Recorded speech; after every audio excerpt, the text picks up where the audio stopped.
I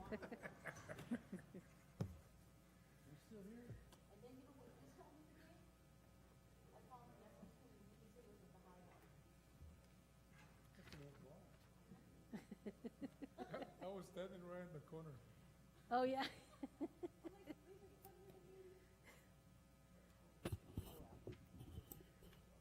Recording in progress. I'm calling the March 4th Governing Board Study Session to order. Moving to our first order of business, 2.1 Board Policy Minor Updates.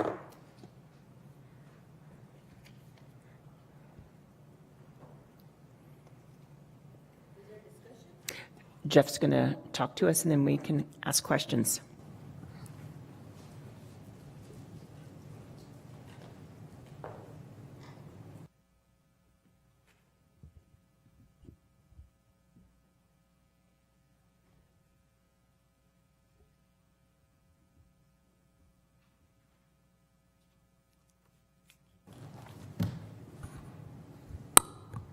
Good afternoon, everyone.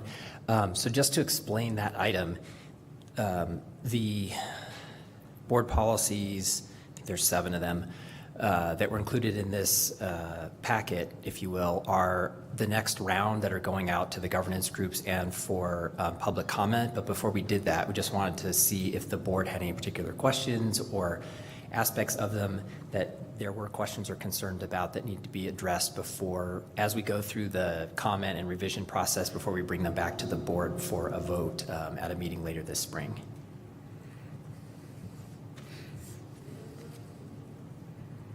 Okay, if you think of something later, just if you email me, then we'll be sure to take that into account. Great, thank you.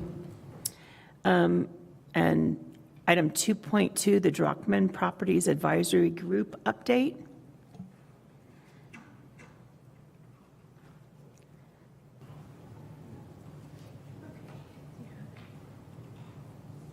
Okay, oh, perfect.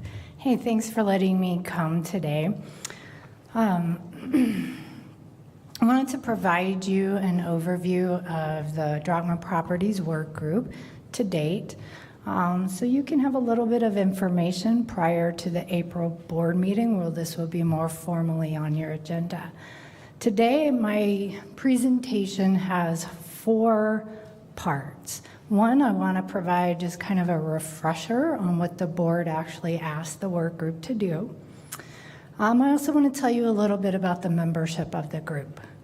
Second, I will give you an overview of what the activities, the activities that the work group has done thus far. Third, I want to give you a little sneak peek as to what one of our subgroups that has formed, the proposal that they are working on. And then last, I'm going to turn this over to Jeff so he can better explain some of the legalities or the processes that would take place to make some of their proposals work. Okay, so do I control this? Yeah. Okay, if you can go to the next one. Kind of disappointed Greg isn't here. Is he? He's online. He's online. Okay, great, because I believe I'm this here. was. Hi. Yay. This was his motion, right? I believe he made the motion to the group and you all agreed.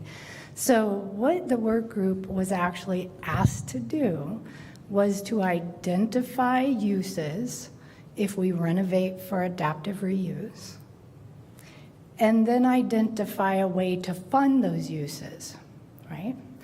Or if we don't adaptively reuse the buildings, what else could we do with that property?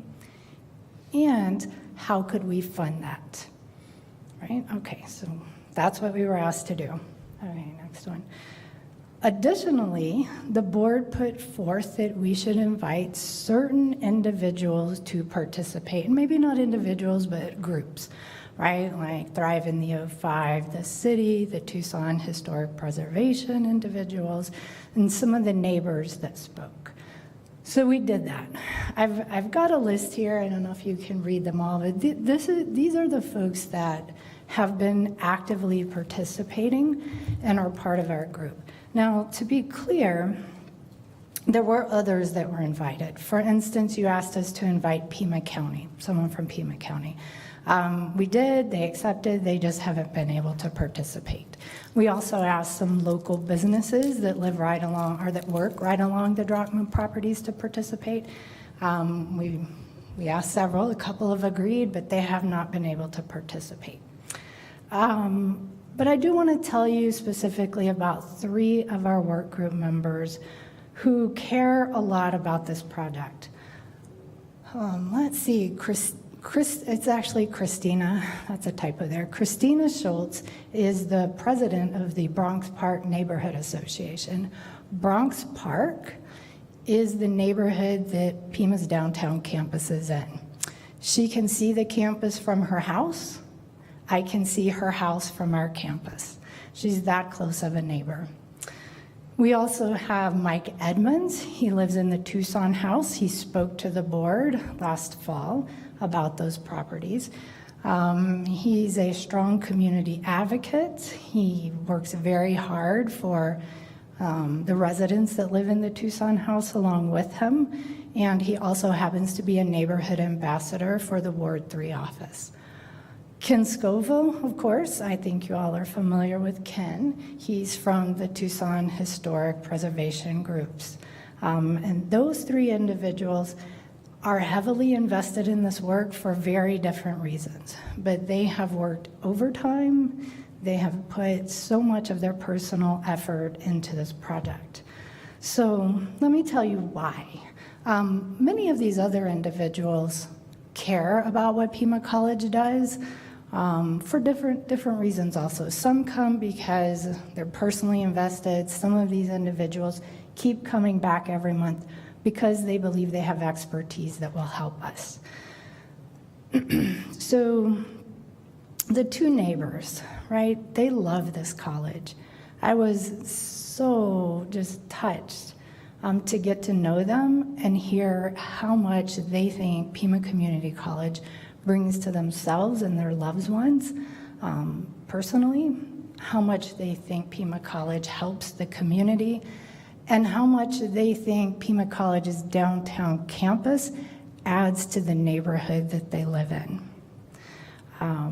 The college has been a good neighbor to them and generally brings only positive presence into their neighborhood. The college brings the neighborhood up and not down. So they care what we're doing here. Now, what I expected when we brought this group together was a whole lot of people who wanted us to save the hotels, and we're going to try to find grant money or a private investment into those buildings. Now, believe me, there are some individuals that's what they're trying to do, but as a whole, this group has taken that work so seriously and has been open to many different ideas.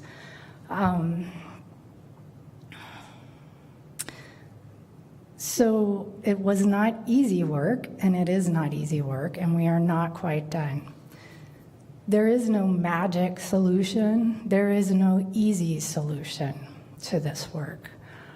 I will say this again in April because I have enjoyed personally working with this group of folks, and I cannot thank you enough for forming the group. Originally, I was a little miffed and thought, oh my gosh, I'm gonna have to do something when, something else added to my plate.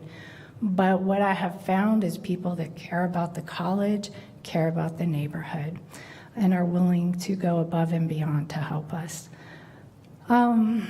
Okay, I believe when we present our final recommendations in April, the board also will be proud of this work group's efforts. And I hope that you will be able to give the recommendations serious consideration because these people have worked for 6 months giving us serious effort. Okay, next one. In case you have forgotten, I put a little map of where these Drockman properties are in relation to the downtown campus. So that's Speedway at the bottom, that's Stone on the right, and that's a Drockman at the top.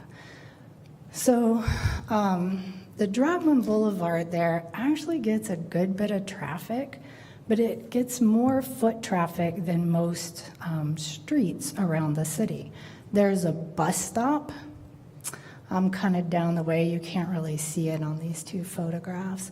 There's a bus stop. There are residents using the sidewalk every day, many walking from the Tucson house to the college, many of our students getting off of the bus and walking to and from the campus. Now, these are not flattering pictures, and I went out and took these pictures this morning on purpose in preparation for this meeting. The reason I took these particular pictures is because I want you to see what the neighbors see, what the small businesses right across the street see every day when they're trying to run their businesses and or sell their businesses when they're ready to move out. This is also what the neighbors see. This is what they have to walk down. This is what potential buyers of their houses see when they are trying to sell their homes. Now, I don't know if you have ever lived next to a boarded up property, but it doesn't add any value to your own home's property, and it certainly detracts from the living conditions that you would like to have.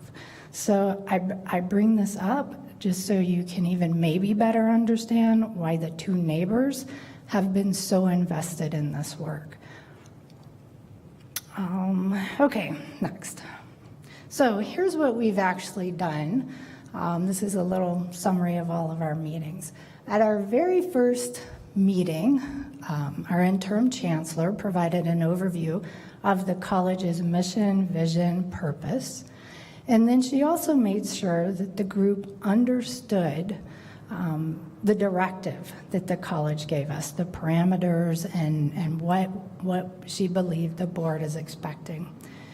That was the first half of the meeting. The second half of the meeting, we just opened it up to get the creative juices flowing. We asked the participants to give us just off the cuff, what would you like to see? What are the uses that you would like to see happening in these spaces? And what kind of funding do you think could be out there? What we found was a lot of the ideas, is this water for me? Well, a lot of the ideas that the work group had, they were ideas for programs or services that the college already offers, either on campus or elsewhere. An example of that is our culinary program. Because the Tucson Inn used to have a cafe, there's a lot of talk about, oh, the culinary program would be great there. Well, we just invested, I don't know, $6 million in Desert Vista upgrading those facilities so that it makes sense. So the work group said, gosh, to do this, we need to understand the college better. We would like to know, what are your facilities around town? Some of them didn't even know we had 5 campuses. What are your programs? What are your services? Where are they located? Also, what are the college's priorities and needs? What have you identified that you could do at this space? So we spent the December work group meeting really educating the work group members on the college. They were very genuine in wanting to know how we operate and what our needs are.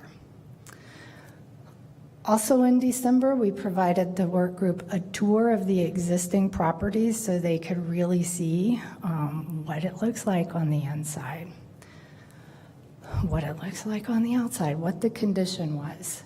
And in January, Ken Scoville wanted the work group to see some similar properties or properties that had been in similar condition but had been adaptively reused. So he took us out to the Ghost Ranch and Monterey Court, and many of the work group members chose to come and see how that worked and what that looked like. Then in January, now mind you, everyone had homework along the way, right? Like, there were individuals actively trying to figure out where funding could come from, actively trying to think of other ideas and spaces, walking around the campus, talking to students. So in January, we opened the whole meeting to anyone who had suggestions for funding. We had 2 individuals come forward and say, I've identified some ways that the college might have money to help develop these properties. One was the Thrive in the 05 from the city of Tucson. Now, they don't have a lot of money, but they have a little bit of money to help build kind of a community kitchen space. So the city has their own very short-term culinary program that's a little bit different than the college's. They need a home for that. It's different places all over the city. But also there's been an identified need for commercial kitchen space that individuals can rent. There's a lot of home businesses that make food and sell it, and to really expand their business, they need a commercial kitchen space. So they have this money in that HUD grant. They have some money. It is not enough to develop any of these properties. It's not enough to take that cafe space at the Tucson Inn and turn it into a nice commercial kitchen space like that. It could be a significant help to the college if we wanted to do that. I don't know that their timing and our timing is going to line up. Pretty soon they have to identify where they are going to build those commercial, that commercial property or the commercial kitchen idea. I think they have to have the location identified by July, but don't quote me. Second, the University of Arizona has been super helpful. Dolores had suggested that we invite the University of Arizona, someone from them, to participate because they've been in similar situations with historic properties and how they handled that. Well, the individual that came forward from the University of Arizona, her name is Jessica Bassi, and she actually works for their real estate division. Now, we don't have a real estate division at Pima College, but the U of A does. And she wanted to tell us about a way that the university has been funding some of their development. They did this to build their whole honors college. And they have some other areas, I will misquote if I try, where they've done this, a land lease option. This is not something the college has ever done, and it is a little bit legally complicated. So I'm going to give you a brief explanation, and then Jeff, in the last part, he's going to come up here and better explain it. So as I understand it, the college can lease the land to a developer, and then the developer can build something new, renovate those properties. We can put parameters on that. Then the developer, they're paying us rent for the land, or they're paying us money for that, leasing the land every month or every year, however we work that out. But once they have buildings constructed, they lease those out to someone, and they get their rent money. Now, they can lease it back to the college if that's what we want to do. As you can imagine, in the Honors College, the U of A is leasing those buildings back from the developers. You make that 20 years, 50 years, whatever it works out best for the college and the developer, what makes sense to the developers. And at the end of that 20, 50 years, the property is all ours. The buildings are ours. The land was always ours. And it's kind of a way to finance some development without the college having to put money up front. So most of the proposals that you're going to see would utilize that land lease option because, like I said, there was no magic money identified, no private donor coming forward saying, here's $30 million. But this subgroup has identified, or actually the work group identified this land lease option as a way that the college could fund some development. And don't ask me questions about that. Jeff's going to answer that in a minute. So those were the two presentations that came forward out of this group.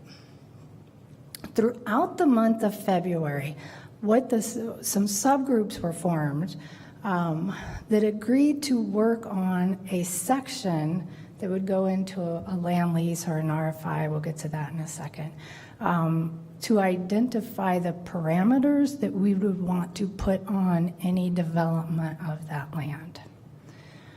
So, like what we would use it for, how it would be developed. Yeah, I know, it's kind of complicated, but it's a lot of work. So the subgroups worked. Initially, there were 3 subgroups that came forward saying, yes, I want to write something up. As these things go to date, only one subgroup has really made a significant draft, and we are working on that draft a little bit. So the subgroups were supposed to present on February 28th, but we really just had the one subgroup, and not surprisingly, the subgroup was the 2 community members. They are so heavily invested in this because they really care about the college and they really care about what's happening in their neighborhood. So in a minute, I want to give you a preview of what is in their conceptual ideas. Right now, the college is working on an RFI so that we can determine if in fact there is developer interest in doing this land lease option. Request for information, which is also not something the college does regularly. So it's a little complicated. We do RFPs and RFQs, but this is a little bit new process for the college. It's a process where we're not talking specifics. We kind of just go out and say, hey, developers, private developers, is this something you would be interested in working with the college on? And if so, they give us some information about that. You know, if we get no feedback, then we can say, gosh, you know what, there is actually no developer that wants to do anything like this that sees any benefit to them. In that case, you know, we'd have to do something else with the properties or fund them in a different way, fund something. Okay, in March, we'll hold our final meeting in order to prepare for the board meeting in April. So, next one. I want to give you, this is a sneak peek, the one group that came forward and said, all right, we want to spend some time on this. We've listened to the college. We've listened to what you need. We believe the best we can. We understand what the board wants. We've listened to students. We've looked at historic redesign. And here's our recommendation. So I'm not going to read these word for word. I am going to read one of these word for word. But the first bullet just talks about they want to do some kind of mixed use, some sort of development right there in Pima College that would be consistent with any conditions a land lease type development option would require. I think the second bullet is perhaps the one that might be most important to you in this moment. What this subgroup, and remember this is the subgroup from the neighbors, and I hope you get to hear from them in April, but this is what they said. Adaptive reuse of the existing structures is desirable, but not a requirement of this proposal. What the neighbors want that live right across the street from the college is for the college to do something responsible with those buildings. They don't want to see parking lots. They don't want to see a dirt lot. They would like to see something that is an active use that makes sense.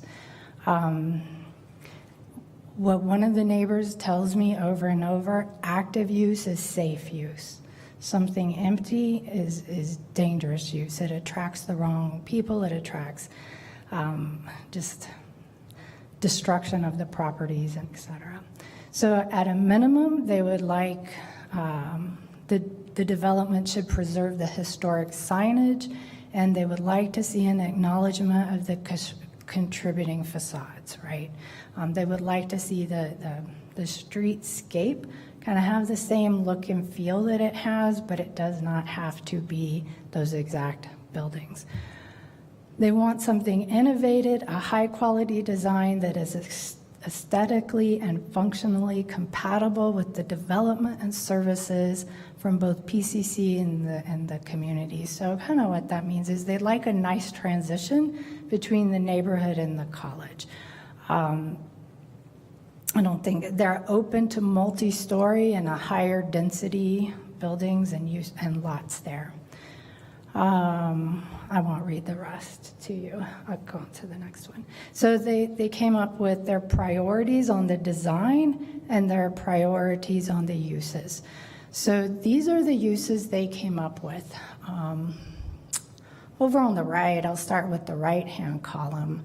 The downtown campus, those 4 bullet points, the Innovation Center, the Diversity, Equity, and Inclusion Office, that was really the Refugee Center, Immigrant and Refugee Center, the Teaching and Learning Center, and our Educational Technology team. Those are the original uses that the college had identified if we were going to try to adaptively reuse those spaces.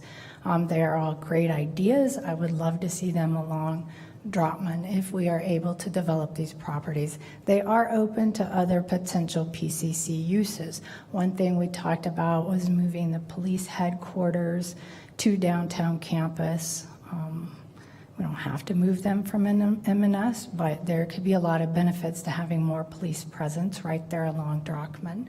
Let's see. I know that we need to enlarge our cybersecurity and information technology center of excellence. So if we were able to build an appropriate building for that along there, those kinds of ideas they're very much open to. The other ideas that you see here are things that they believe would benefit our students, but also the community. Right in the area, right? The neighbors that live right around there. They very much understood that they did not want to put some suggested use that might not have a benefit to students, right? So each of these ideas they came up with, they thought students would be able to use also.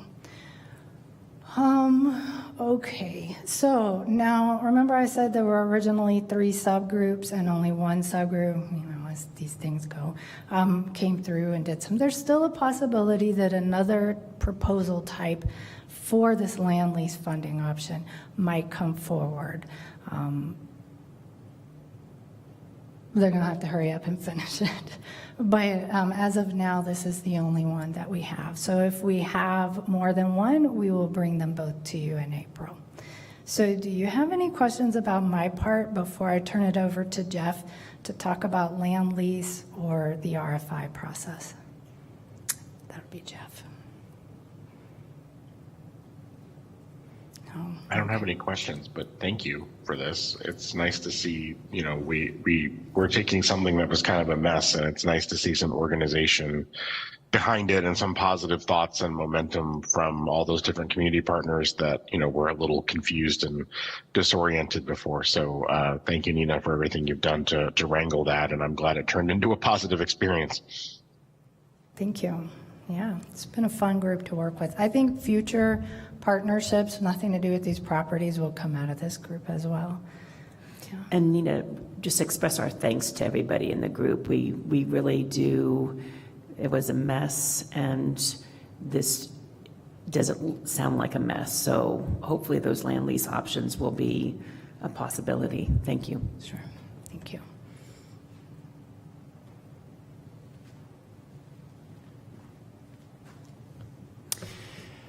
So I think Nina actually gave a really good summary of at least basically what we're talking about. Let me just talk a little bit about what the next step is to really advance that, and then that probably will clarify part of it, and if you have any questions, please let me know. So as Nina indicated, one of the a focus of this group after a number of discussions became, well, if the college really wants outside funding to carry the weight of this project, we really need some kind of public-private partnership so that outside sources are investing and providing the upfront funds to start and complete whatever the project is. So land leases, you've heard, is a way to do that, and there's a lot of different variations, which I'm not going to go into at this point. It doesn't really matter. I think what's important to know is, so what we're working on now is what Nina referred to as an RFI, so request for information. In other words, what we want to do is let's test the marketplace and find out what kind of interests and other ideas are out there from the private sector and see what they would be willing to invest in and what that might look like.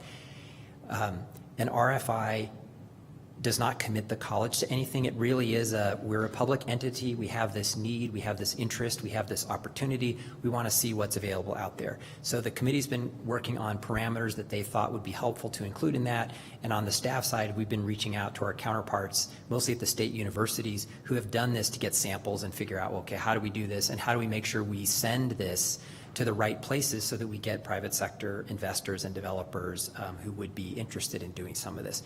So basically what an RFI would look like. And so it's mostly drafted, not completely drafted. We're incorporating some of the language and ideas that the committee wanted to include in it before we release it. But we thought this was a good time before we do that to just kind of share with you this is the approach and what we hope to get out of it. So essentially, it's almost a prospectus, if you will, that includes background information about here's the current activities of the downtown campus, here's what the college anticipates future needs and opportunities would look like, background information about the properties, including their current state, the former architectural, the previous architectural studies about their condition and what renovation would require if that's what a developer would be interested in. And information about the surrounding area, both the needs and the resources. So for example, the city, I think as you've heard before, as part of the Thrive in the 05 initiative, applied for and received a very large grant from the federal department, Housing and Urban Development Department. That grant includes money for renovation of the Tucson House, which is a large low-income housing project. It includes money for a new housing project that's on the other side of the college campus. It also includes funding to increase community support resources. So it's supposed to be, it's a comprehensive approach, not just housing. So for example, we would put information in this prospectus about there's a significant amount of city investment through this federal fund that's about to happen in the surrounding area. As part of preparing that grant submission, the city did a fair amount of research of the neighborhood to look at what are the areas where there are resources lacking in that area, and what are the needs and things that the community members would want and would essentially be able to spend resources on. So for example, they don't have easy access to a pharmacy. They don't have easy access to daycare. So there are commercial and service type needs that a developer could incorporate into a development, knowing that, okay, this is the population in the area, these are the needs, these are the incomes, et cetera. So what kinds of development would generate revenue to help them realize a return on investment?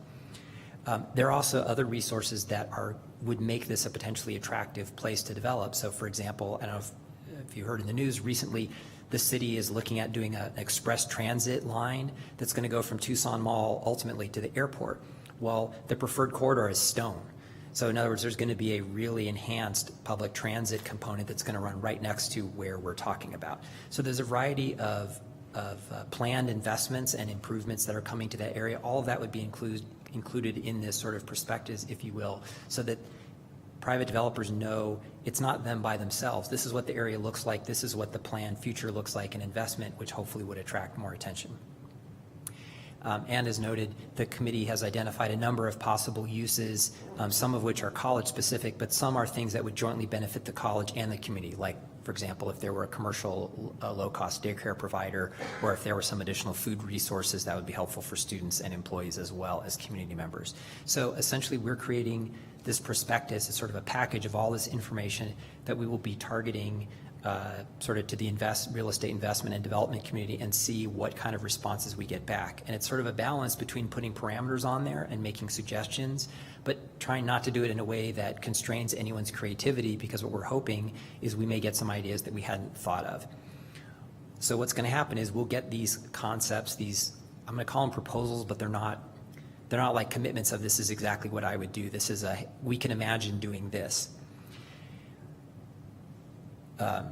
Depending on how many we get, another task that the committee might need to undertake is to sort of vet or prioritize those and give their thoughts to the board, and then the board would have an opportunity to review them. And if those are approaches that might work for the college, the next step is we might do a formal request for proposal where we would actually ask developers to commit, okay, if you have this opportunity, this is what the numbers would look like, you know, your projection, this is what the timeline would look like, sort of a firm proposal on what they would do.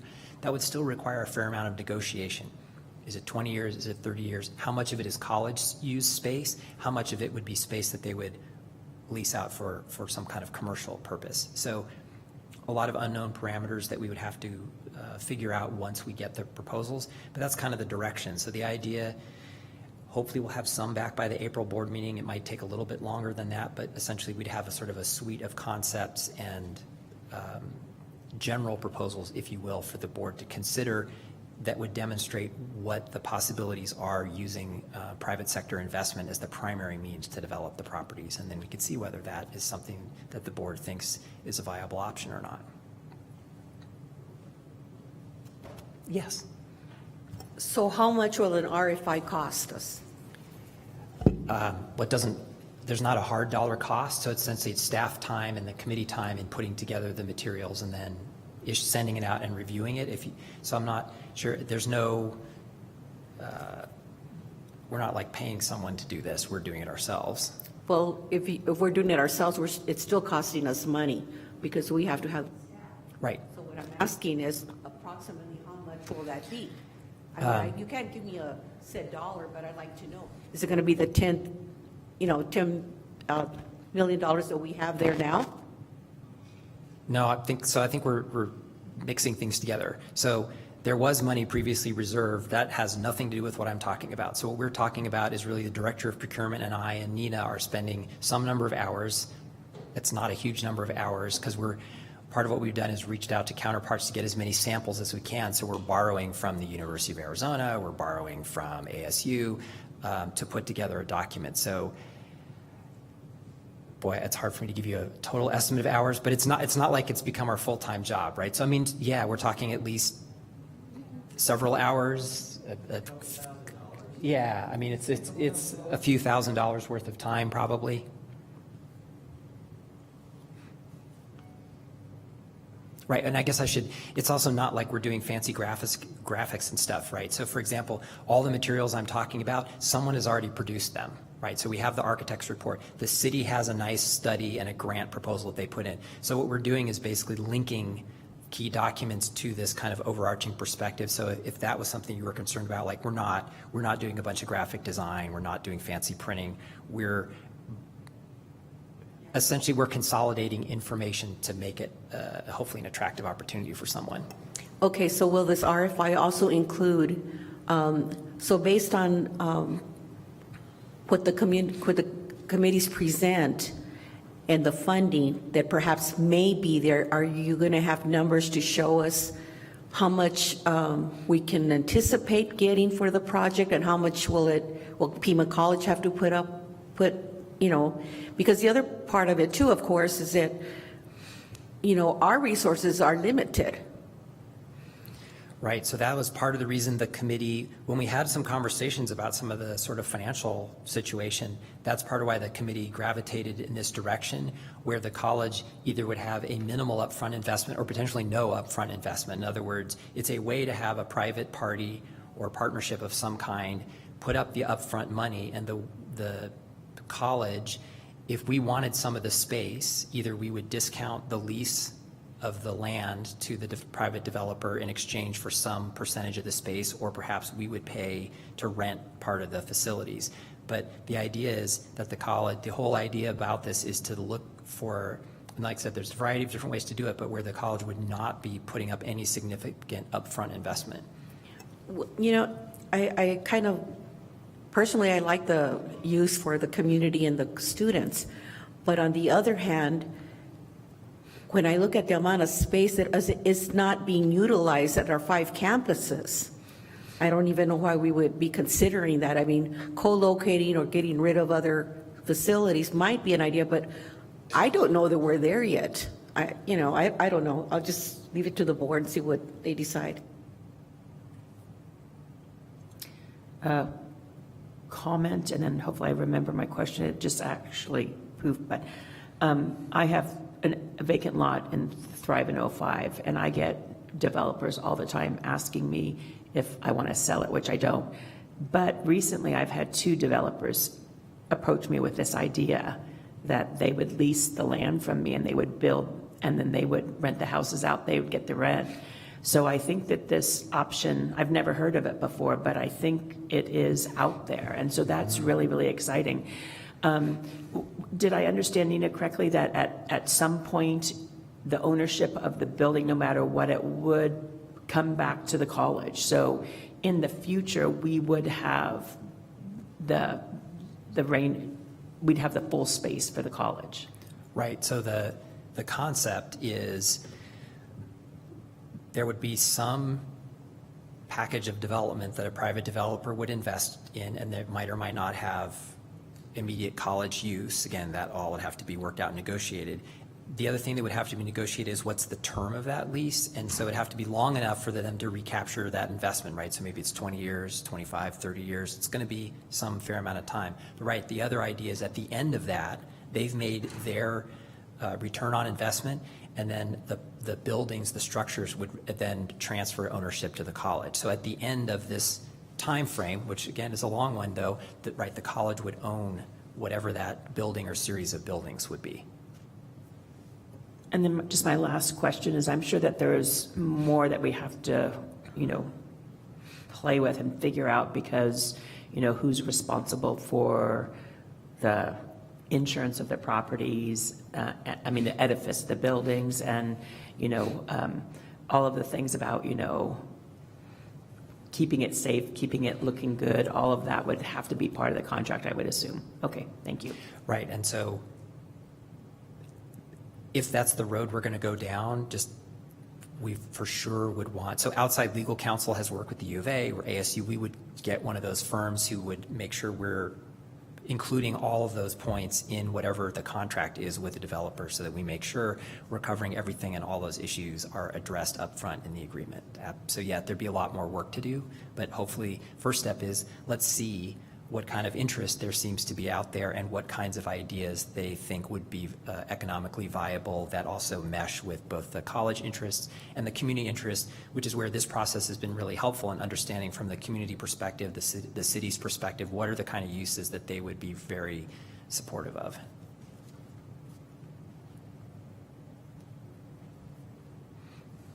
Nina, thank you for the work your group has already done. When you did the tour of Monterey, did you go dancing? I did not, but my husband and I chose to eat lunch there before the tour. He did not go on the tours, but we were out running errands and I was late and hungry, so we ate there and I just walked over to the tour. The food was decent. We were the only people there eating. We had to go back in the kitchen and tell them we were there trying to eat. I think we're no on dancing. I hear they have dancing at night. Yeah, they do. I think we're on the right track. The more ideas, the better. We wouldn't have that structure on Country Club if people hadn't been open and thinking about the monastery I'm talking about. So more power to you, and the more brain power we get on this, looking at it different directions, the better we are.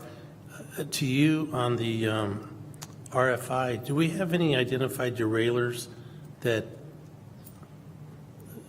we think we know we have issues with the buildings, such as that bad word about construction, that when you tear the walls down, you have that stuff hanging around in there? So, do you put the derailers in on this advertisement, or do we just have an open house where they walk through it? Or, how does that information get distributed? So part of the information that we're linking to this there's been architectural assessment and engineering assessments of those properties that tells you exactly this is what meets code, this is what doesn't, this is what's shaped the electricals, all the kind of things you're thinking about, because we want to get realistic concepts of we think there's a great opportunity to rehab this, and here's how we would do it, or not, and this is what we would do instead, so that we want to be open with potential developers both about, there's pluses here, this is a good location to develop, but on the other hand, there's some challenges with these buildings, so that they provide us with good information so that you get good proposals that then the board can really look at and know that they're viable, someone's interested in doing this. So I think, yes, so we are sharing thorough background about these properties. Thank you for your work so far. Let me ask one more thing. So on the derailers that he was discussing, they're on the historical preservation list. So would they be able, if they came back with information, to say that, well, we're not going to do it that way, we're going to do it this way and for this reason? They have that option. Yes, the other,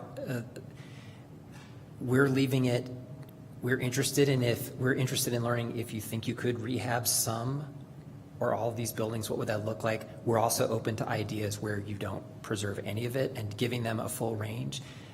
Some might be interested because as private entities, there might be tax benefits to them to preserving some of it, right, that don't help us but would help a private developer. So that's the other aspect of this where we'll see what the market says about whether it's worth preserving them or not from a purely economic standpoint. Just one more thing.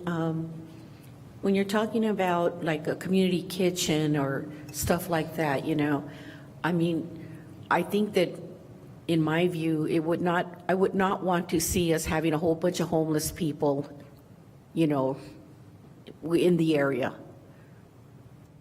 I don't think that's what the community kitchen. They're saying a regular kitchen, just to be able to cook the food and stuff. It would have to be leased, individuals that would use that kitchen would have to sign rental agreements with whoever is managing the kitchen. It would likely be somebody from the city of Tucson managing the kitchen because it's not something I don't think we would, maybe we would manage it, but so it wouldn't be just random people walking in trying to cook. You have to have a commercial license. You have to be there for a legitimate reason. Well, I know that Keno Hospital used to cook the Meals on Wheels. I don't know if they still do, but, we used to pick up the packages and then deliver them. Mm-hmm. And so, so we didn't have a congregation except for the people that were actually doing the delivery, and picking up the meals, so. Right. This would be used for individuals who were running their small businesses, just reserving it one night a week or one day a week for 4 hours to make all of the jam that they jar jam, but they have to make it in a commercial kitchen in order to have a large enough distribution. It would be those individuals.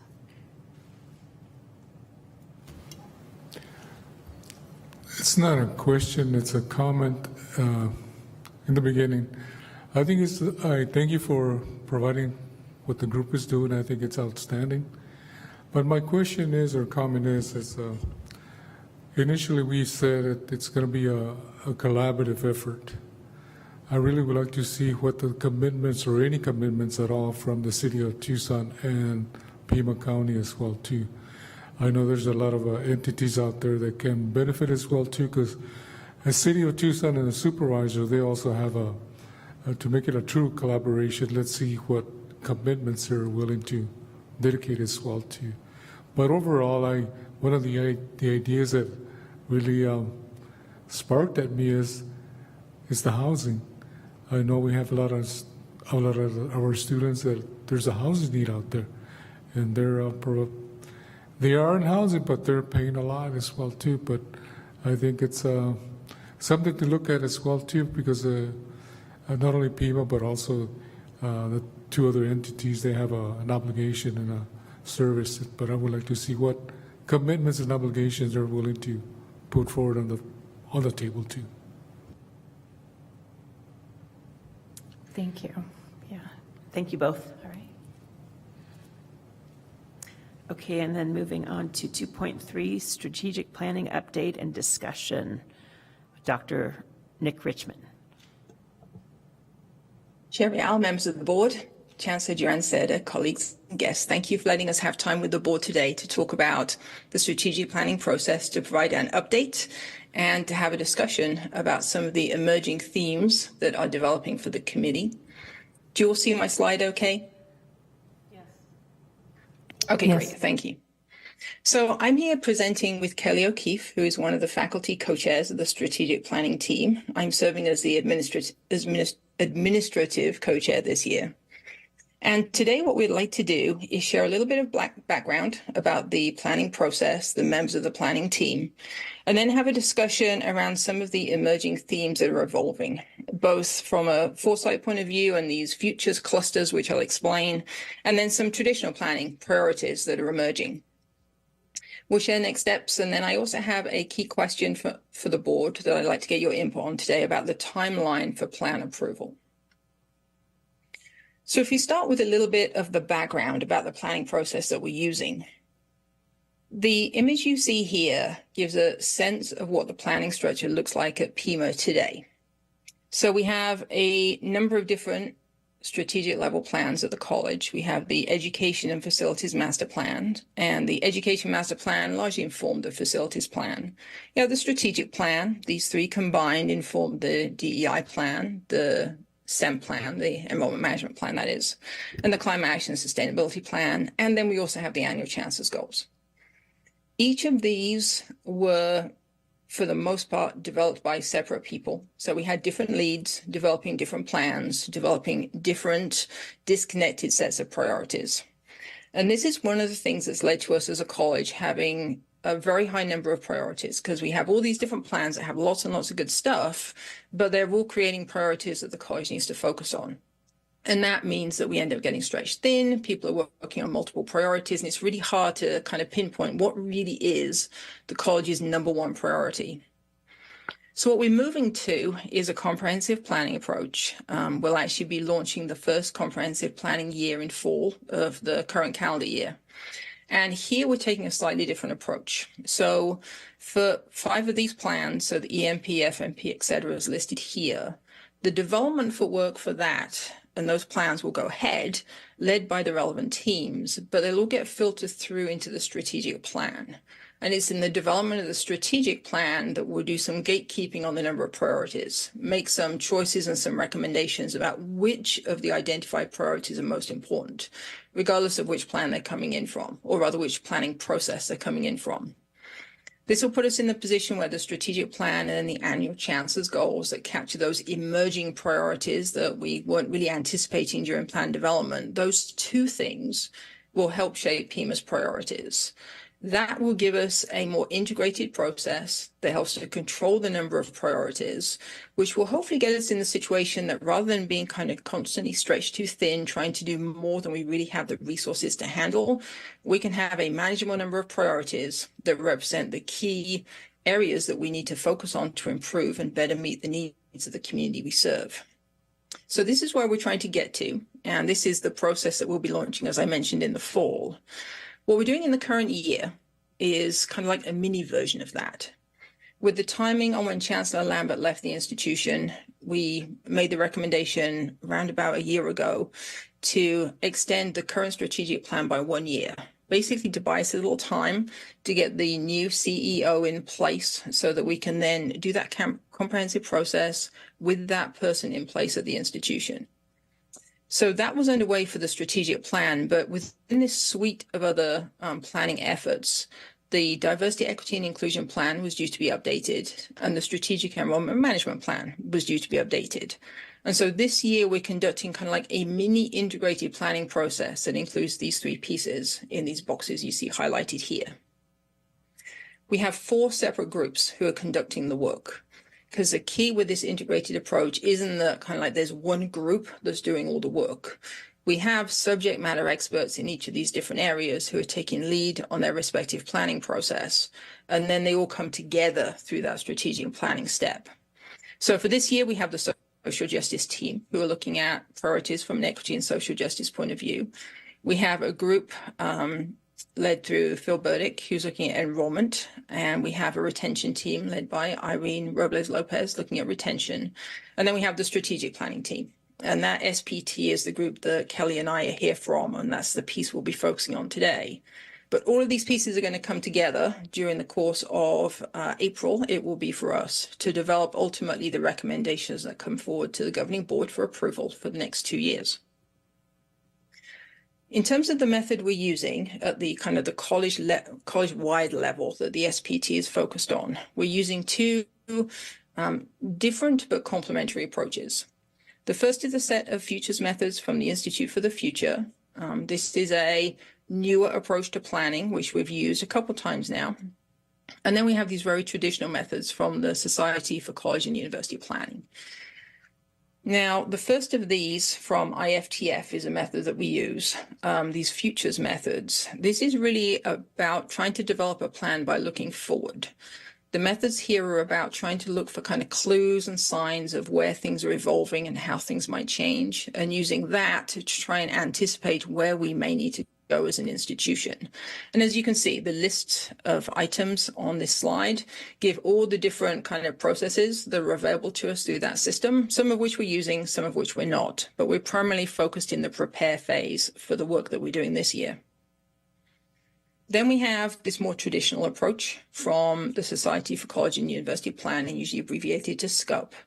Now, they have a number of steps to their planning process, which you see here, where it's assess the landscape, planning roadmap, creating a plan, etc. For us, we're primarily focused on assessing the landscape. And this is really where our very traditional planning elements come in. Looking at the mission, which we aren't doing this time around because we're extending an existing plan, but we will be conducting a mission review in the upcoming year. And then some of the classics, an environmental scan, looking at institutional context, competitor analysis, and the tried and trusted strengths, weaknesses, opportunities, and threats analysis. And so what we're doing as a planning team is working through the futures methods, working through the traditional planning methods to bring forward and identify a robust and hopefully valuable set of priorities that will really help us shift the needle on where we're at as an institution.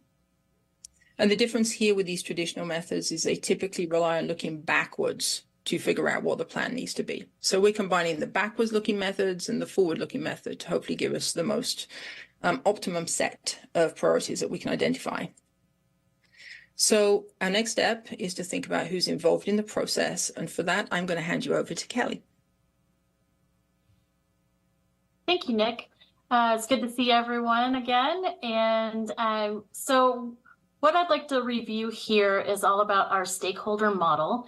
And the college has an AP, it's AP 1.16.02, and that formalizes what groups should be included as stakeholders in the process of the strategic planning for the college. Therefore, a call for volunteers was issued, and from those volunteers, the members were selected to represent those areas designated in the AP. Next slide. So here's the roles and responsibilities. We have an administrative co-chair, obviously that's Dr. Nick Richmond, and then there's faculty co-chair roles, and that I am serving in, and then we have another adjunct faculty serving as another faculty co-chair. The admin co-chair is tasked with developing the planning process and making sure that the plan is extensive and addresses all the needed topics. Also co-leading the meetings with other co-chairs and drafting the priorities based on the discussion had by the strategic planning team. The two faculty co-chairs are tasked with providing input throughout the process and reviewing the agenda with Dr. Richmond in advance of the larger group meetings and ensuring that the academics are front and center for the planning. We're also tasked with participating in the discussions, of course, and reviewing the draft priorities before they are submitted to the strategic planning team. And then of last, we have all of our strategic planning team members, and they are tasked with engaging in series of discussions to help make sure that they identify the possible priorities and the plan for an open and offer their input. So they're also tasked with reviewing materials and engaging with their stakeholder groups and bringing feedback to the strategic planning meetings. Next slide. As you can see, the strategic planning team has many members on it. I'm not going to read all the names here, but you can see that we have representation from many different areas, including student affairs, faculty from various disciplines, IT, finance, the PCC Foundation, and many other areas of the college. Next slide. So the strategic planning team was asked to conduct work with a timeline. We're working toward the year 2040. And the prior to January, prior to January, members were asked to identify specific drivers and signals for the future of education. And during this work session, members participated in activities that helped them to start thinking about the future. Out of the signals and drivers, they were tasked to create clusters or themes, and those were identified and labeled in breakout groups. And from those clusters, one or more forecasts were developed for the year 2040. Next slide.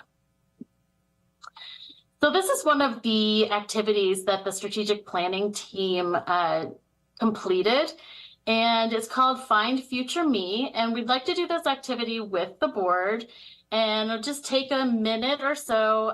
We'd like you to think about who you will be, where you will be, and what you may be doing that connects you to the future. This activity is an individual activity, and there are worksheets on the next two slides we'll go over really quickly, and we'll show you how this activity was actually presented to the strategic planning team. Next slide, please.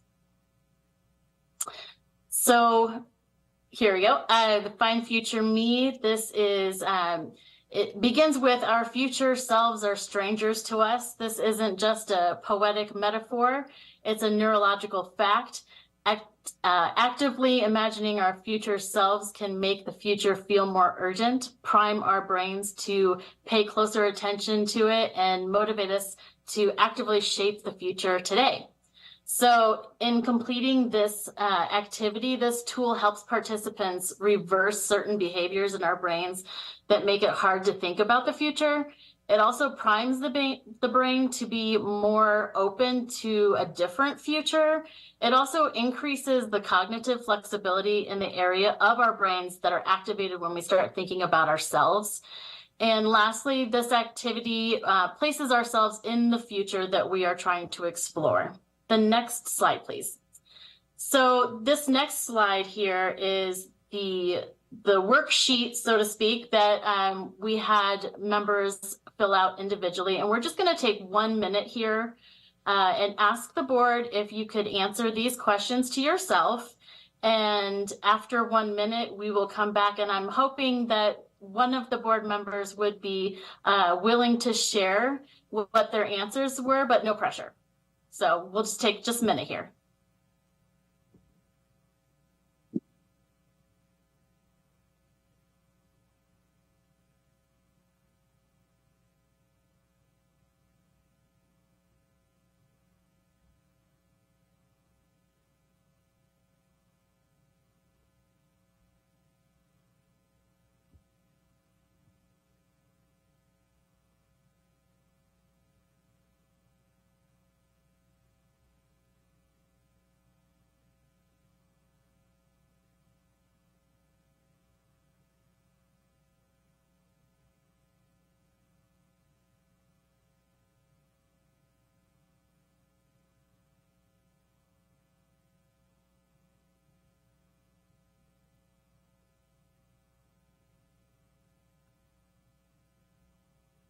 Okay, hopefully that gave you just a little bit of time to read the questions and give a brief answer. Would anyone from the board be willing to share with us?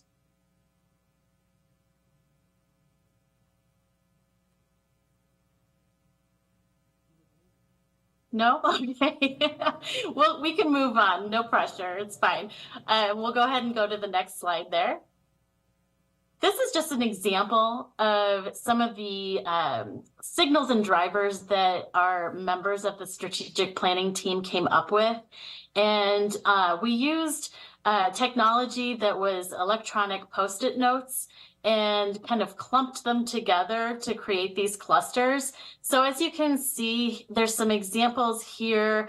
American colleges have a political partisanship problem versus trust problem. And then another person says national dissatisfaction with higher ed. Yet another person on that breakout room said losing faith in the value of college. And you can kind of see the trend with these drivers that were identified and how they created their cluster there in the middle on the orange Post-it note. Trust in higher educational institutions across the country has diminished and needs to be rebuilt. Go ahead and the next slide, please. So here were some of the top clusters, and we'll go ahead and refer to the full list of clusters in the supporting materials.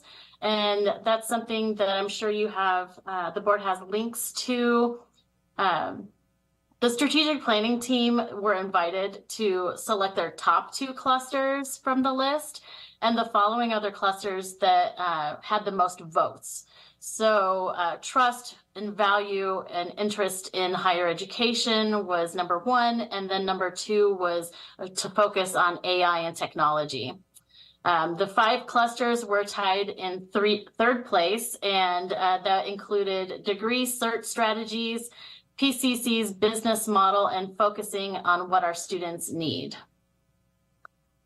And then on the next slide, we decide to have a short discussion about this, and I will go ahead and refer back to Nick. All right, sorry about that. Took me a moment to unmute. So yeah, we'd like to have a brief conversation with the board and hear from you. And I'm going to stop sharing my screen so I can switch to sharing something different. Let me come back in here. And here we go. So what I'm sharing now is a view of the other document that was shared as part of the board packet, but just so you can easily see it here. And what you're looking at in rows 5 through 21 are the different clusters that were identified by the strategic planning team through the work they did identifying the drivers and signals as Kelly was describing. What I'd be interested in finding out from the board is you look at this list, are there particular things that stand out to you as particularly important? Topics that in your mind are particularly key for shaping the future direction of where the college needs to go? And if any of you would be interested in sharing your thoughts on that, that would be great.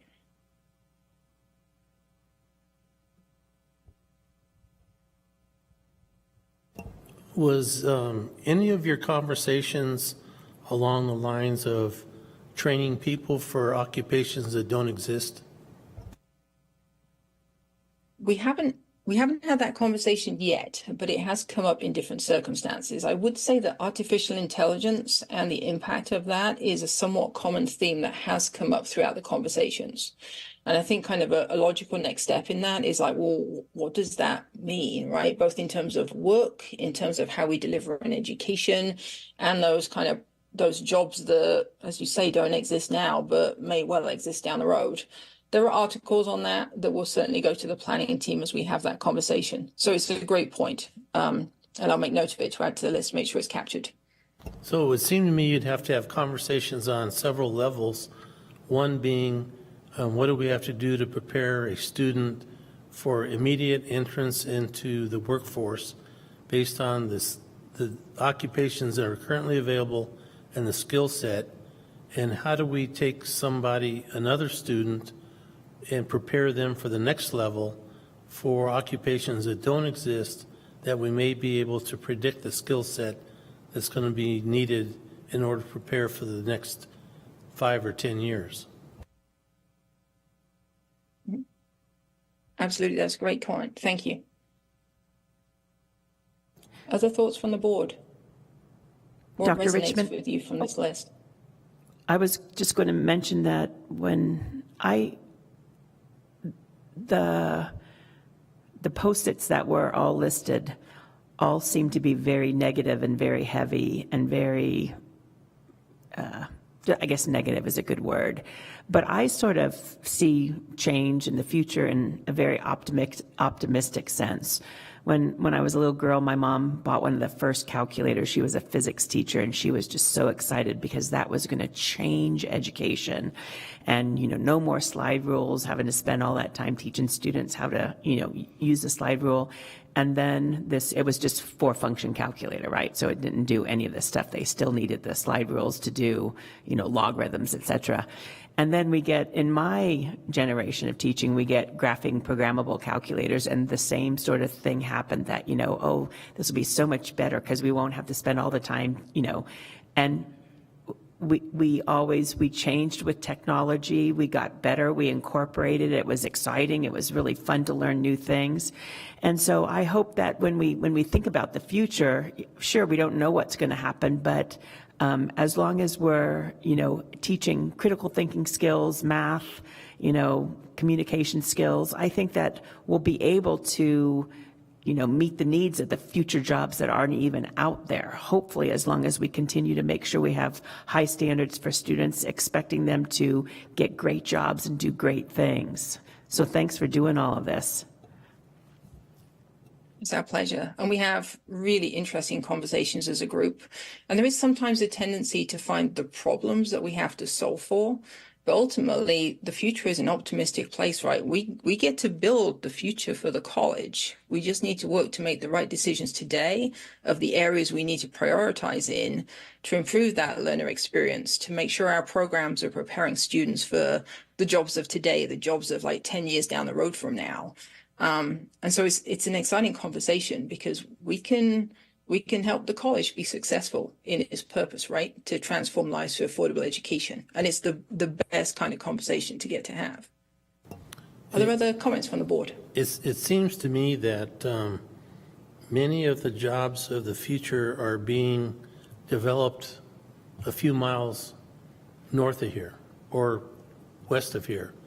And we have one of the best Research One institutions in the nation. And I'm wondering what kind of interface do we have with those people that are developing jobs? Osiris Rex is a good example that are looking at the next kinds of jobs in research, and how are we reaching out to them to see what we can learn from them as far as what the next round of occupations look like. The kinds of skills necessary to test dust from Mars and those kinds of things. And do we have those conversations? Because as opposed to those jobs trickling down to our knowledge, are we moving up and having that interaction to see if we can offer skill sets that they know future students are going to need in those occupational areas that don't exist yet? That's a great question. And as a recovering planetary scientist, I love the example that you mentioned there with Osiris Rex. Now, the conversation's happening in a number of different ways, and that's going to evolve over time. We have Dr. Ian Rourke is here on the Zoom side of the call, and I saw him nodding as you were mentioning, are we having those conversations? A lot of those conversations happen through his branch of the college and the strategic partnerships that the college is building. We also have the Futures Conference event, which is one of our primary avenues to get community input as well. This year, we're talking about some of the possible priorities and other related topics in some of our centers. Last year, we had a very futures-focused session where we're talking about what's the future of social justice, the future of the demographics within Pima County. Next year is likely to be a very future-focused event to get into some of those questions too. And as we embark on the comprehensive planning year, which is going to be it's a 2-year process, we need to be very active looking at kind of like what are the emerging industries, what are the areas, what's going to be important within the community we serve, so we can make sure we're training people for relevant careers for the industry we have in our local area. And so this is going to, much of this is going to be a long-term process, especially in that comprehensive planning year. I keep calling it a year, 2 years, where we're building those longer-term priorities for the college. For the current go-around, this is a shorter-term thing. We're looking at a 2-year time frame. So some of it's more immediate things we can respond to. But your points are really well taken, Board Member McLean, and absolutely those are things we'll be prioritizing as we move forward. Are there other comments from the board on this before we move on? Yeah, I have a few too. So, I mean, all of these things are things that seem to me like they're important, but the ones that stand out to me, certainly 5 and 6 in terms of the lines there, we saw, I think it was abundantly clear when we were at the Association of Community College Trustees Conference and interfacing with federal officials that the community college's prominent role in workforce skill development is something that they're relying on in terms of national public policy. And so our ability to continue to stay at the forefront of what that's going to look like for our students and for this community to be able to build applicable workforce development programs, I think is going to be critical for us. Can you tell me what number 18 refers to? Is that like how many people have jobs coming out of the college? What does job outcomes mean? Yes. So there's a number of different things that could get caught here. I'd have to go check the mural for all the drivers that were for this specific group. But partly job outcomes in terms of, are we being effective training people for the workforce? This is a big challenge area for the college. We cannot currently easily track our students into the workforce to see, if they were in, say, the aviation program, what proportion are working in the aviation program, aviation sector. We have a new data system that we are this close to having access to, which is going to enable us to answer those questions. But our purpose, right, is to, certainly in key occupational areas, is to train people for the workforce. And it's really the true measure of success if people are being hired into those areas as opposed to, they're not taking classes, so now they can work more hours in McDonald's. It's just like, that's not the point, right? Yeah, absolutely. And the other one that jumps out at me is line 15, the learner mental health one. We just saw in that presentation on the Drachman properties that, at least, I don't know if it was in order of priority, but the one that was at the top of the community list there was a community health center, if memory serves, from that presentation. And we heard some information at the last board meeting, if I'm remembering the right date right, about the college's efforts around addressing food insecurity among our students and getting them access to food resources. And so I know that's not all mental health, but that idea of sort of the college as a facilitator of or provider of some of those social needs, healthcare needs for our students, so that they're adequately able to be successful as students and pick up all those skills and do all of that. And that's something that speaks to me in there as well. Great, thank you. I'm watching the time. It's probably about time for us to move on to the next topic. But before I do that, are there any last comments on this one? Dr. Richmond, this is Dolores. I'd like to make a comment as well. So to answer the Vice Chair's question about these conversations, not only with the U of A, but I'd also like to share with you that we have had conversations with SALC, the Southern Arizona Leadership Council, and Sun Corridor, in looking at what are the jobs that Arizona is looking for, how can we be appealing to bring industries to Arizona, and what are the jobs that would take place. Also, we're at Pima College, we've been talking about 21st century skills, which includes what the board chair was talking about, the importance of critical thinking skills, collaboration, and other such skills. When many of us on the board and I went to the ACCT Legislative Summit, we met with Noah Brown, who's part of the Department of Education, and he also expressed the need for all of us to understand what are the jobs that don't exist and that we need to prepare our students for. And he mentioned, if I remember correctly, AI technology, manufacturing, semiconductors, and other things. So we've had pockets of these conversations. Also last week, many of us went to the Helios ASU Decision Center, and we looked at the data of where are their needs in jobs. So for example, we all know that there's a shortage in the healthcare system. So looking at those pieces of data and having more open discussions throughout the college, internally and externally with the community, I think is very important, but more of a cohesive manner, because we've had them in pockets, but now we need to be more strategic and intentional. Thank you. Great, thank you. So let's move on and talk about our second topic for today, which is a traditional planning discussion. Now, as mentioned, this is using some of the kind of the older school approaches where we kind of look backwards and look at the present day to see where we might be going as we move forward. Now, in advance of the traditional planning work session that we held back in February, the SPT were assigned data and reports to review. So we had them look at enrollment data, progress data, outcomes, look at some of the key survey results, particularly the community college survey student engagement, which is a key avenue through which we hear the voice of our learners and how engaged they feel with the institution. We also split the team into two and had half of them review the most recent environmental scan and half of them look at competitor analysis to think about those documents too.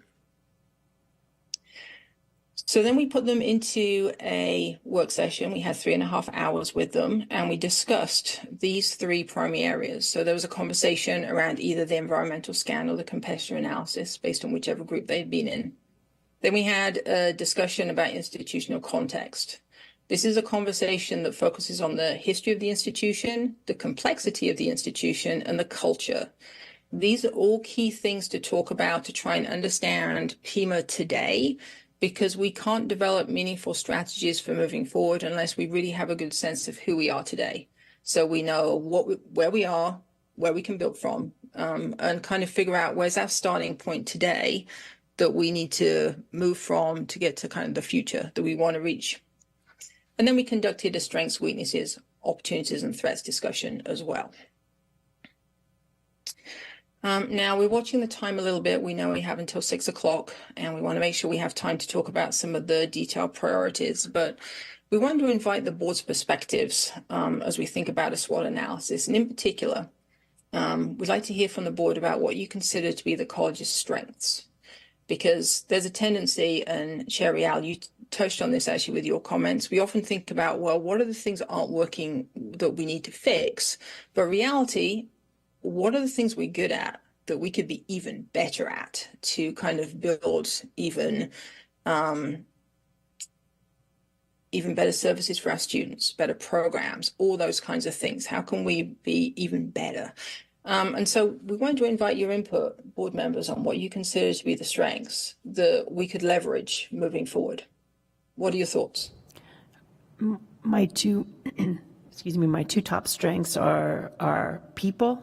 I think we've got amazing people, and then the programs that we teach, all these great options that we give students to pretty much be whatever you want to be. Great, thank you. Other comments from other board members?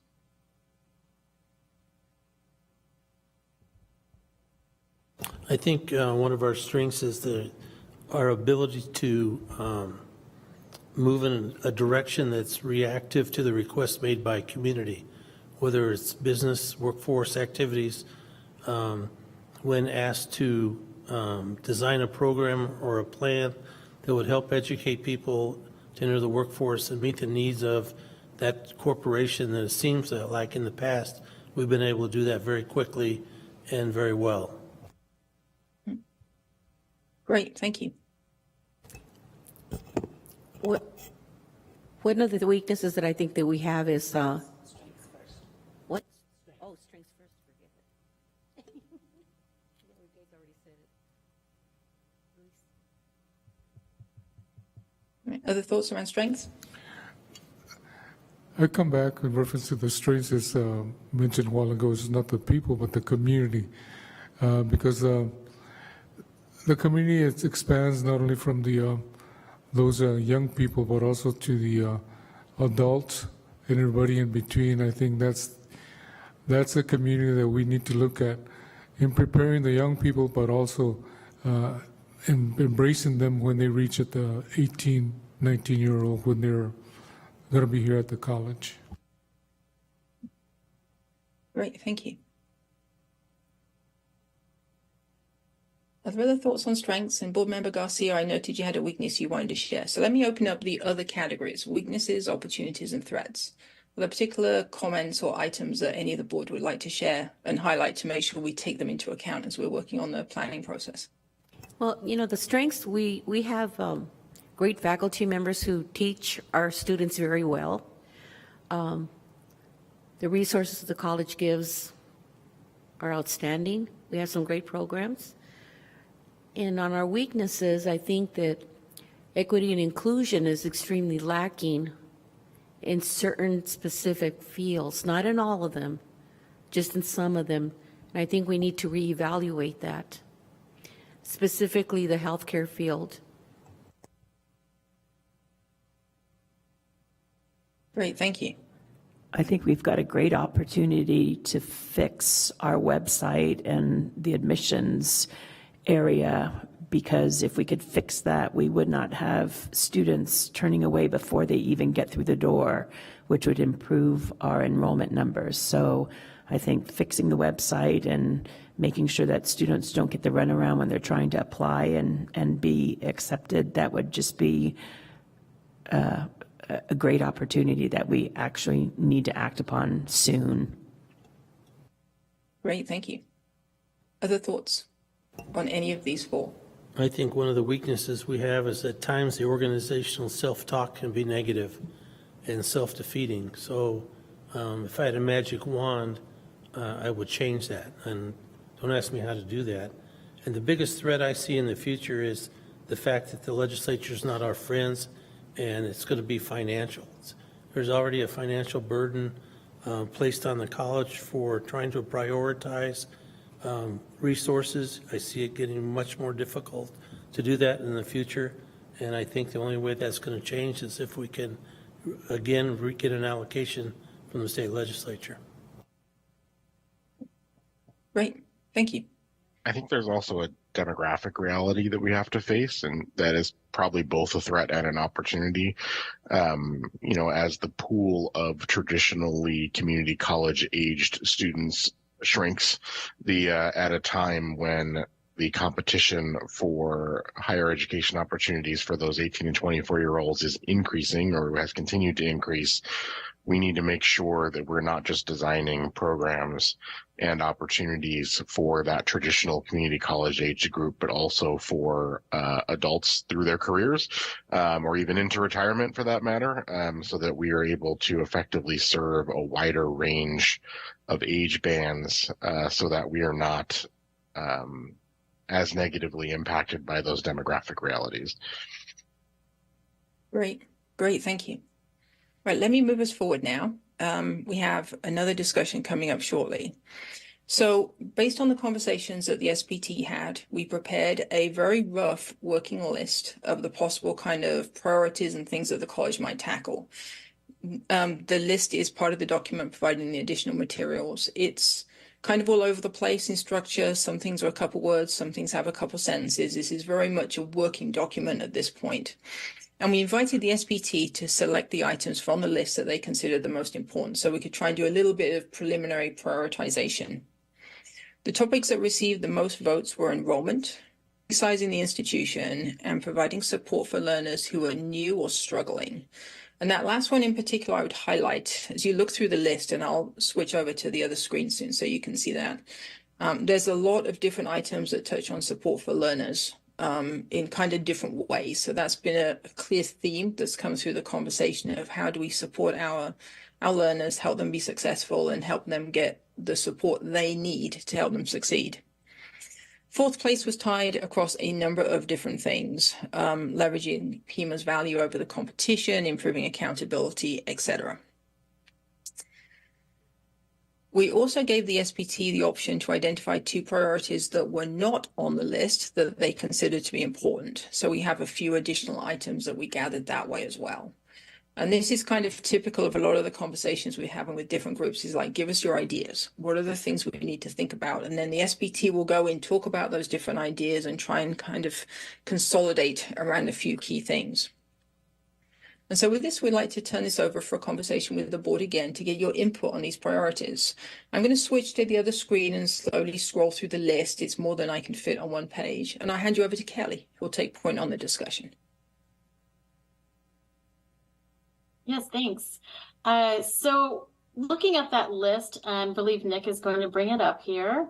And I believe it's also in your packet there. So when looking at this list, we're looking for different themes within our traditional planning session, and looking to see if maybe you have any additional planning themes that you don't see on here. That as Dr. Richmond alluded to before, we did ask the strategic planning team members to come up with 2 that they did not see on the list after they ranked theirs. So I know it's a quick scroll, but if you have any ideas, we are open and we would love to hear them. There is one about annual performance reviews, and I think that we need to bulk up our performance reviews. I think we need to do 360-degree reviews. It happens for faculty already. Students review us, and so do our supervisors. But I think faculty are the only group where there's that 360-degree evaluation process. And I always learned a lot, from those. And I just think that that's an important thing to, beef up a bit in the college. Yeah, it's a great suggestion. Thank you, Teresa. Anyone else from the board? I don't have anything to add. There's a lot here. There really is.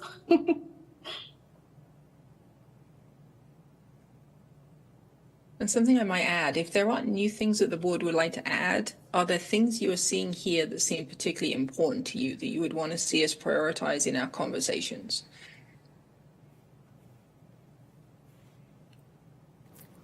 I'm sorry, but I was not able to pull up that list that you are showing us right now.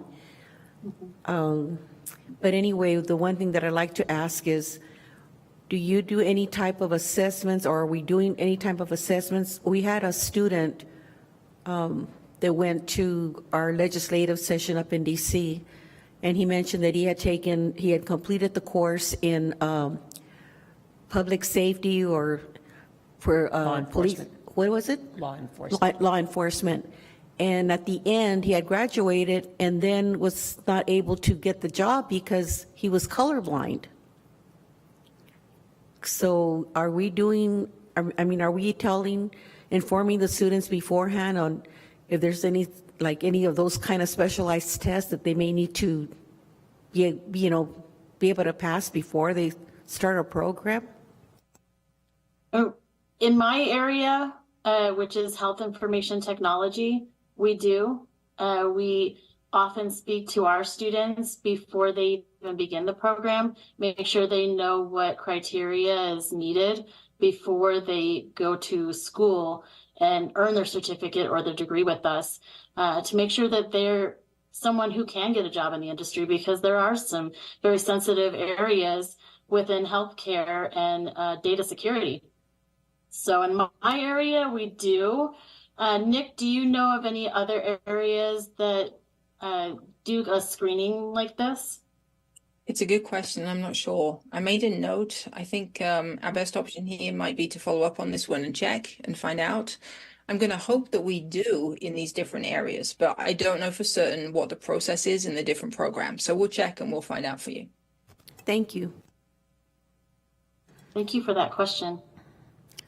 The comment someone made about leveraging PCC's value over competitors, I think that's a great idea. And, one way that we could do that is we could try to get, a graduate of all of these different programs to come and do a 3-minute talk here at the board meetings, get them on advertisements where, I went to PCC for my first 2 years, and now I'm a mechanical engineer. I'm thinking of my niece right now, and she just has nothing but fabulous things to say about her classes at Pima College. So I think we do need to leverage that, because it is the best deal for so many people.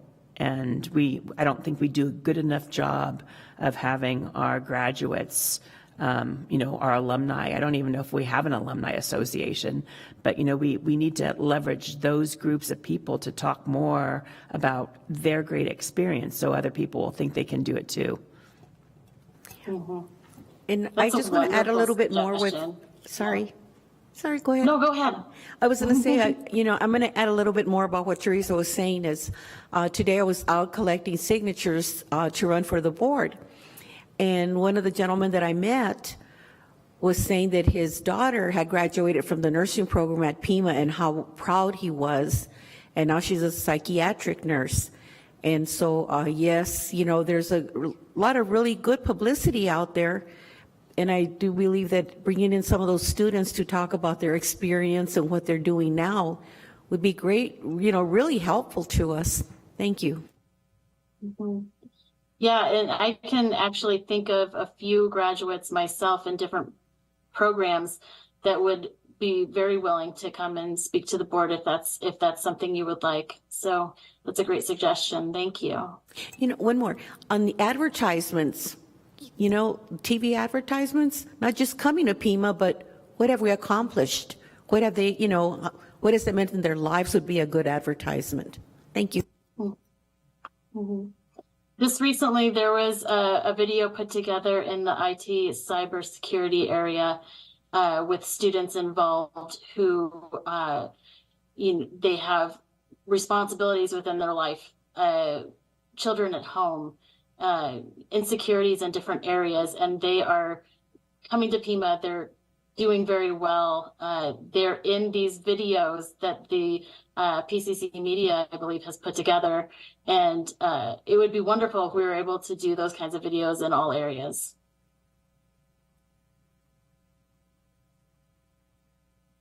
Okay, so should we move on, Nick? Okay, I'll go ahead and pass that back to you. All right, let me stop sharing my screen. I'll switch back to the slides again. And actually, I might hand it straight back to you, Kelly. Let's see what's up next. All right, next steps. Do you want to overview the next steps? And then I'll take the last section about the timeline question that we have. Sure. So the next steps, we're having a discussion, obviously, at the Futures Conference. That is this Friday morning.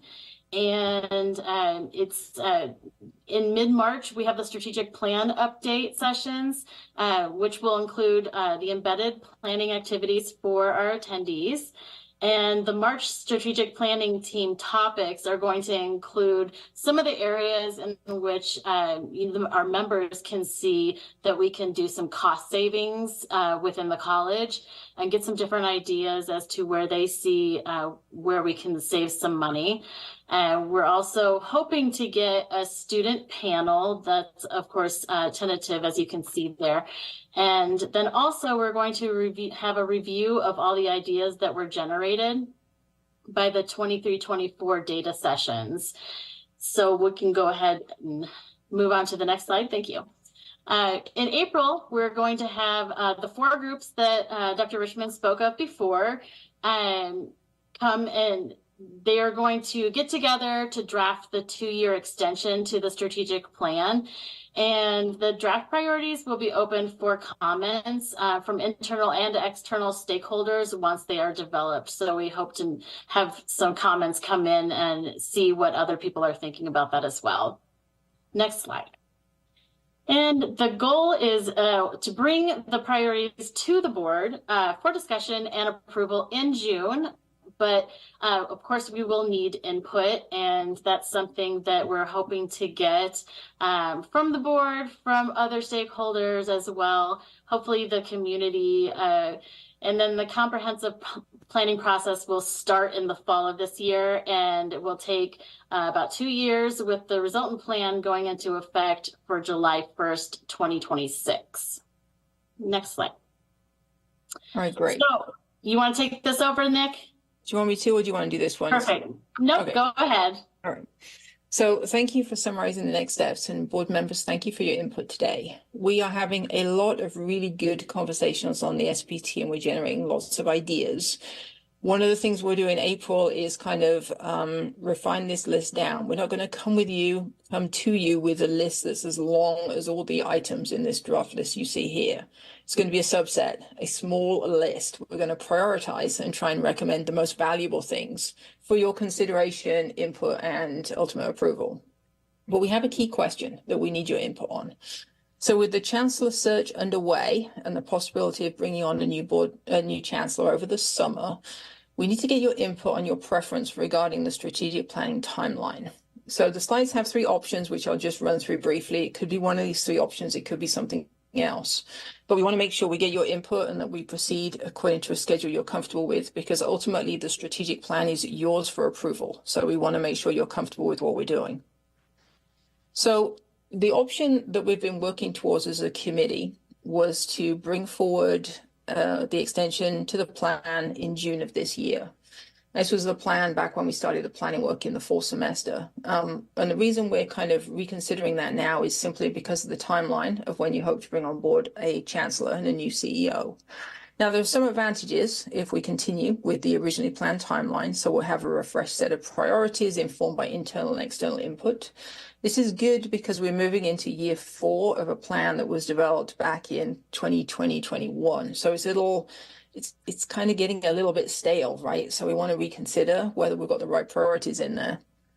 It also means that we continue to make good forward progress in our plans and the implementation of our plans, which is aligned with Criterion 5, but that's not an essential component here because Criterion 5 will be fine whatever we do.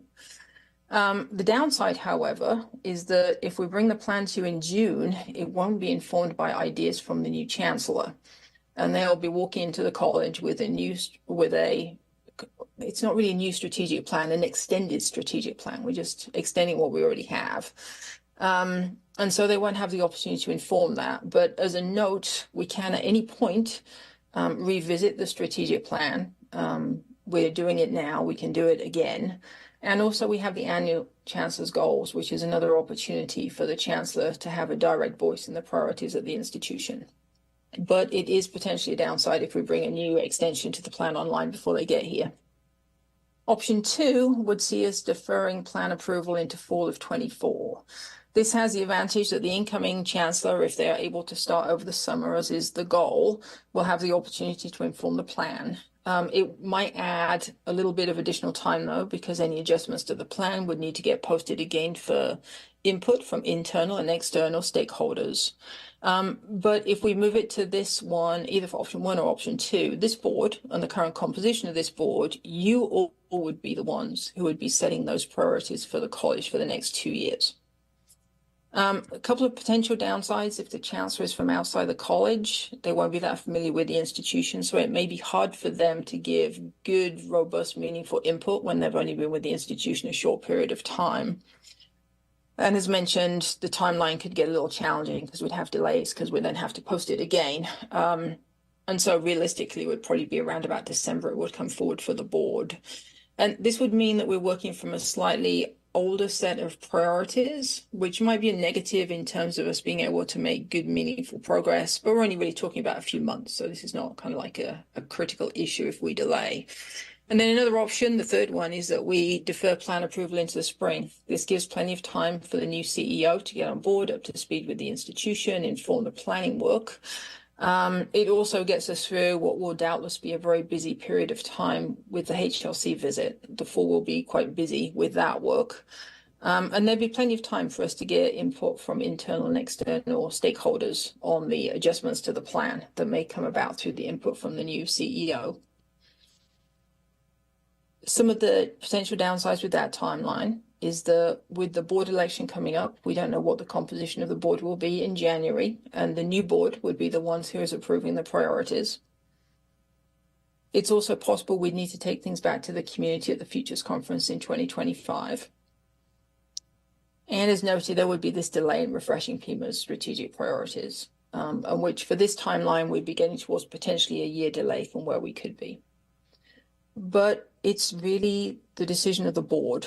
And I'd like to invite input from the board members on when you would like us to bring the draft priorities to you for review and approval. Is in June this year, or would you like us to push that into the fall when the new chancellor is hopefully here to be able to inform the plan? What's the preference of the board? I can speak for myself. I think with the amount of work that you have done, the input from different constituents, I see no reason to defer this, and I would recommend option 1. Okay, thank you. Other board members, what do you think? Nick, I was just pondering, I'm not 100% sure of this, but I was told by numerous people that the former chancellor had applied for other jobs and he had been finalist on at least a couple of different occasions prior to accepting this job in California. Had he left earlier, whoever was the new chancellor would be still being the he or she would still be the CEO under a former plan, right, or the current plan that we have right now. So I don't really see that this is any different, moving forward and finishing what you all have started. I agree with Dr. McLean. I think that we should continue the momentum, and we should go with option 1. Are there any other comments from the board? Dr. Richmond, I would agree with option 1 as well. And my reasoning for that is that I think that at the present time, we have a very diverse group of board members that have a vast amount of experience. The 3 new members that we have contributed greatly to this board. And then, of course, me and Mr. Gonzalez have the history. But so I would vote for option 1. I think you guys have done a great job in trying to bring forward what needs to be done. So I'd have to go with option 1. Thank you. Okay, great, thank you. Other comments? Not the last comment. Mr. Taylor's up there still.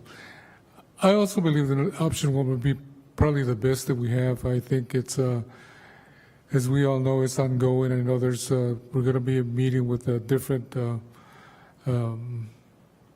composition within the new coming year, but I think it's very important and critical that we approve and support this option that we have right now, which is option 1. Thank you.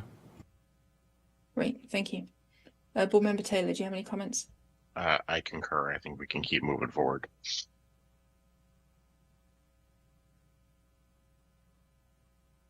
All right, great. Thank you very much for the input. We will proceed accordingly and plan to bring you the draft extension to the plan in June of this year, so you can take a look. You're under no obligation. If something has changed between now and then, you wish to defer it into the fall, you can, of course, do that. But on our side, we commit to bringing that to you for consideration at your June meeting. So thank you very much. Oh, and I forgot to move to my discussion slide, but that worked just fine. All right. So I will stop showing my slides. That's everything that we have today. I would just ask, just as a closing question, are there any other comments or input any of the board would like to share into the process?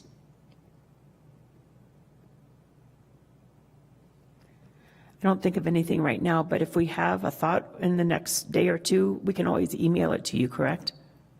Absolutely, yes. Great. Yes, Thank you can send it to me in, or via the Chancellor's office. Great, thank you, everybody.